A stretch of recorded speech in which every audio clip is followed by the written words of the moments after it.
เฮียนเชิญทั้งคณะประกันภัยรัฐสร้างให้เกียรติเฮียนเชิญเลยเจ้าเมื่อกี้นี่ได้ไป2 ล้านนะเมื่อกี้เนาะเห็นปะ2 ล้านบ่เมื่อกี้นี่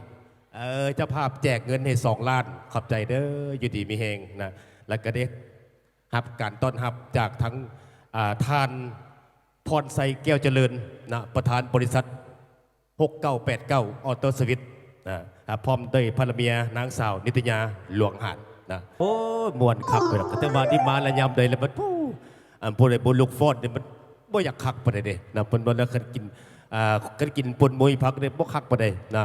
ขณะคนขางฮักกันยังฟอดเดี๋ยวพอได้ยินเสียงเพลงก็ได้นะมวนเขาเอาขอบใจทั้งทีมงาน FC แฟนเล็กพักส่วนทั้งโคศกเบาไทยได้สบายดีเด้อทั้งทานเสกเดือนทั้งเสกดาวพาฝากไลฟ์ฝากแชร์วันนี้ได้รับหน้าที่เป็นพิธีกรเป็นโคศกประจำปกตินมอิเล็กโทรนขันทองโอ้บธรรมดาไม่ได้ก็ได้เพิ่นเอิญใส่เอิญหาก็ได้มาขอบใจทั้งกันพักส่วนทั้งมือกล้องแน่แต่ว่ามื้อนี้มือกองประมาณเนาะมือกองมาปะมือกองก็มามือกีตาร์ก็มาเมื่อนี้ครบเครื่องเรื่องของดนตรี